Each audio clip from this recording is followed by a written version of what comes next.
children to infiltrate protest groups without informing the children's parents. Our Home Affairs correspondent Mark White joins us live from Scotland Yard with more details on this. And Mark, what have the police said? Well, the Metropolitan Police have said this morning that this practice is no longer used by undercover operatives within the Metropolitan Police.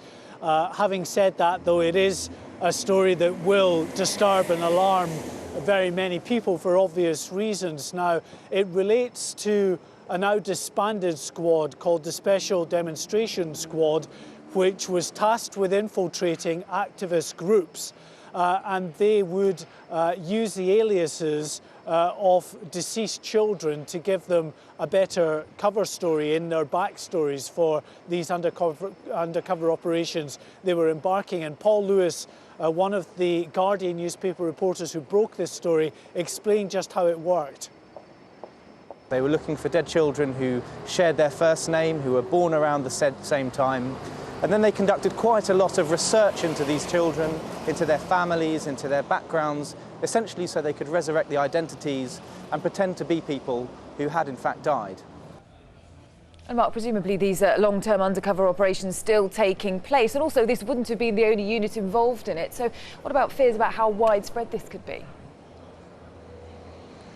Well, that is certainly one of the concerns, because this now disbanded squad clearly wasn't the only unit within the Metropolitan Police using undercover operatives. And if it was common practice within this unit, was it wider spread? There's also the question, of course, about the families. There will be many families out there that would possibly have suffered a child bereavement over the last 30, 40, 50 years, who will be wondering this morning if perhaps their child's identity had been used by this squad. So I think there is a degree of urgency placed on the Metropolitan Police to come out and say that all of the families that may have been affected by this have now been informed.